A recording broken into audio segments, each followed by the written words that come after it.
Okay, this question. So what is this question? A ball is dropped from a balloon.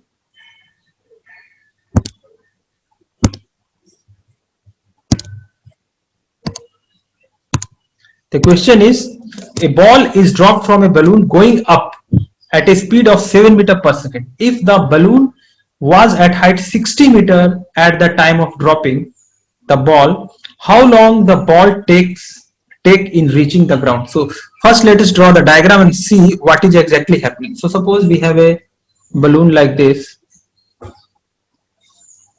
Suppose we have a balloon and it is going up with a speed 7 meters per second, and balloon was at a height 60 meters from the ground. So suppose this is the ground and balloon is at height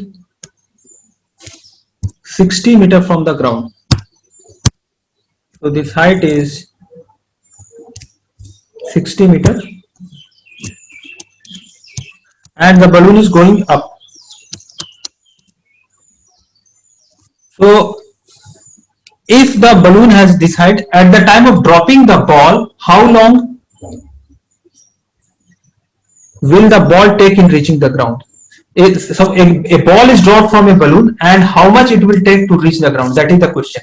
The question is, a balloon is going upward with speed 7 meters per second and a ball is dropped from it. At the time of dropping, the balloon was at height 60 meters. How long will the ball take in reaching the ground? So this is the question. So how do we do that?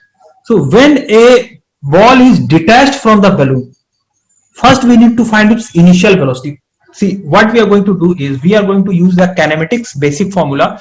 So that is, we have to find time. So we will find S equal to ut plus half at square. This thing we are going to use.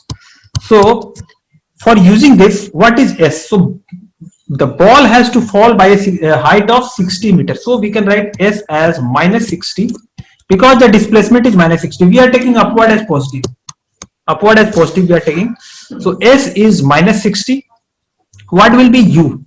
So U is same as the velocity of balloon. Why I will discuss it, why it is like this. And acceleration is minus 10. So minus 10 by 2t square. So this is the equation we are getting.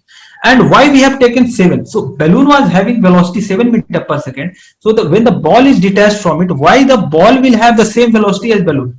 So this thing you can notice. This is actually a fact, experimental fact, and this is coming from the laws of motion also. Whenever you are in a system and the system is moving with some speed, suppose speed v, then you are also having the same speed. And if you detach yourself from the system, your velocity is not going to change unless some external force is applied on you. For example, if you are in a plane, inside a aeroplane, the aeroplane moves with the speed of generally 200 meters per second speed, 200 meters per second, very high speed. But inside the train, everyone is moving with that speed without applying any force, without getting any force applied on them separately. They are also moving with the same speed, 200 meters per second. If you get separated from if you get separated yourself from the plane, even then you will have same velocity, and the air friction only can stop you in that case. I am giving you a simple example. Suppose you are in the plane, and suppose you take a coin and just toss the coin. So the coin is what? In the air now. For a moment the coin will be in the air. If the coin is in the air, it means the coin is temporarily detached from the rest of the plane. It is now in the air. There is no connection between the coin and the plane, but the coin will remain at the same place. It will not go in backward direction. Means if you toss the coin, it will fall in your hand only. If you try to catch in your hand, it will not be left behind with respect to rest part of the plane. So what I mean to say is, when you have something in the train or in the plane or in any moving object which is moving with constant speed, even after detaching, that acquires the same speed at the as the previous system. So here also, this object, the ball, will have the same speed as the balloon. So the ball will have initial velocity 7 meters per second. So, and that we have used here. And what we can do is, if you solve it, this will be 5t square minus 7t and minus 60 equal to 0. So we can find the value of time here.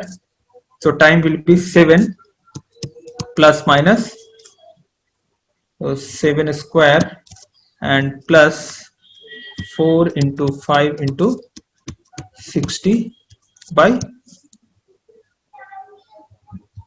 5 into 2.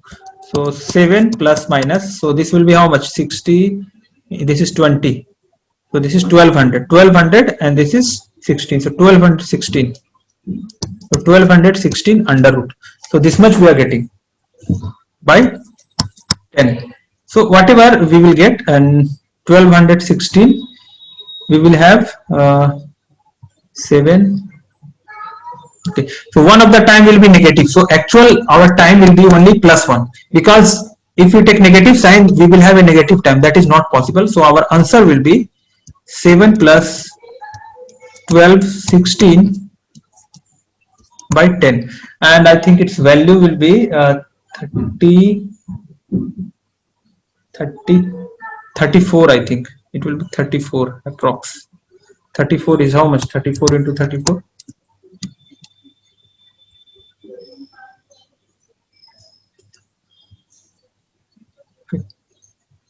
Okay, whatever.